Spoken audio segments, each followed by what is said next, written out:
Amém, irmãos, paz do Senhor. Eu vou pregar aqui um pouquinho.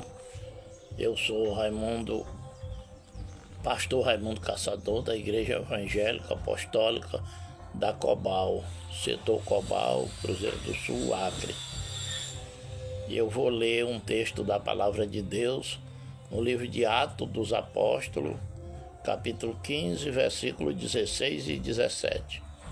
Diz assim a Bíblia: depois disto voltarei, reedificarei o tabernáculo de Davi, que está caído, levantá-lo-ei das suas ruínas, tornarei a edificá-lo, para que o resto dos homens busque ao Senhor.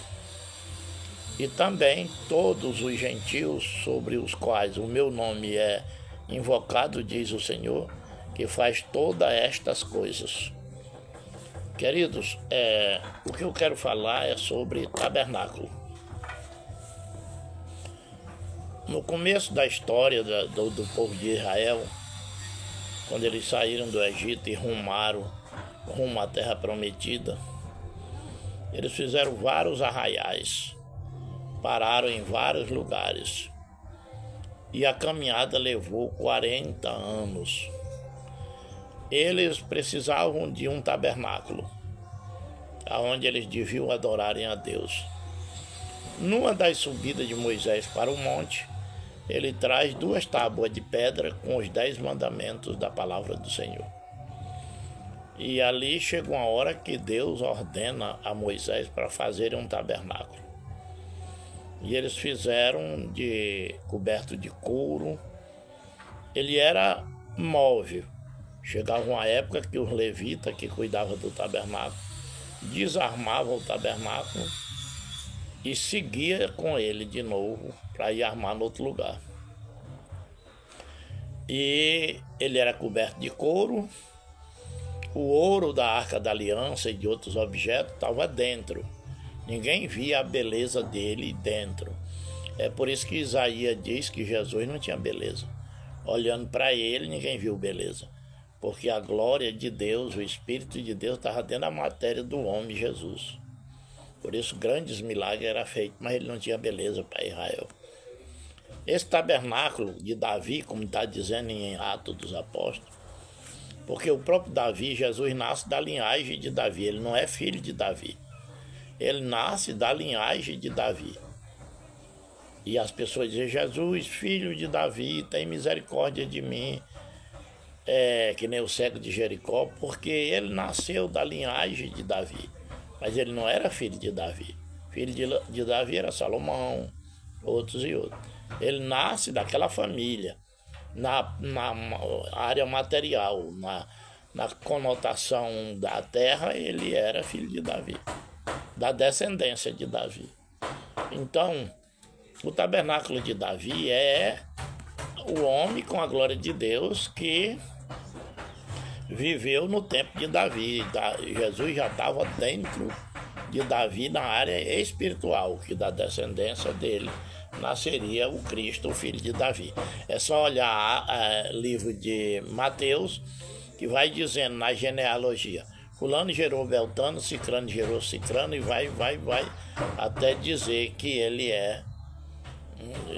gerou Jessé, e Jessé gerou a Davi, da onde nasceu Jesus.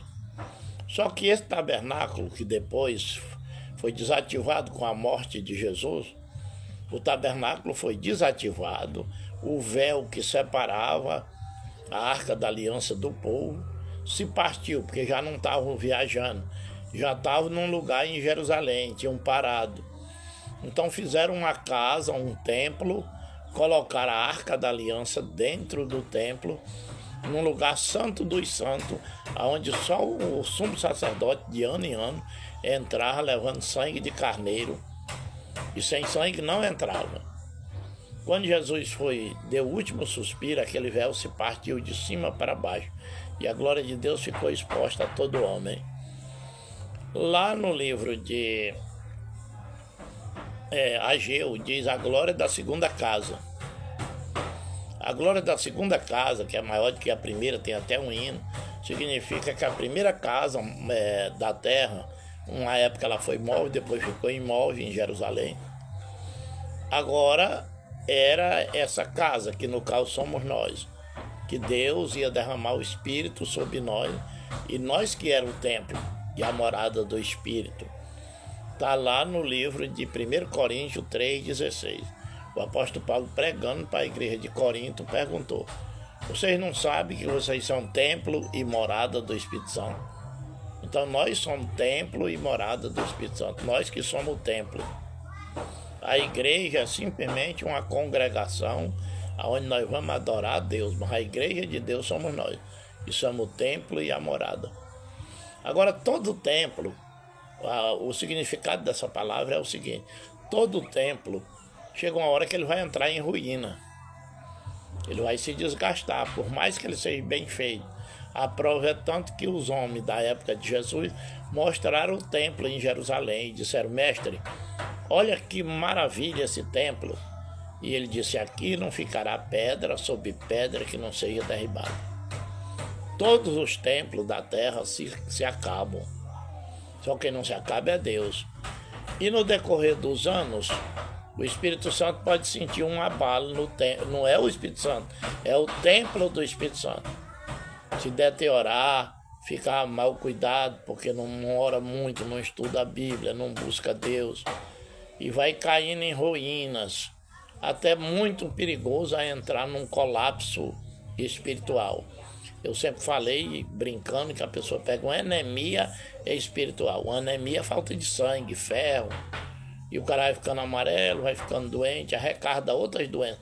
Uma anemia espiritual é uma pessoa que não cuida do Espírito Santo, vai ficando relaxado, não cuida das coisas de Deus, e praticamente vai adoecendo na área espiritual e acabando o crente, onde foi uma grande morada, agora já não é mais nada, e é muito perigoso, porque no livro de Isaías diz que vai morar todo tipo de animal, porque até o espírito imundo que morava no cara, que foi embora, vendo que ele não cuida e o Espírito Santo não saiu dele, que o Espírito Santo não se dá com pecado, ele vem trazendo mais 7 espíritos piores do que ele, que a casa está adornada e varrida.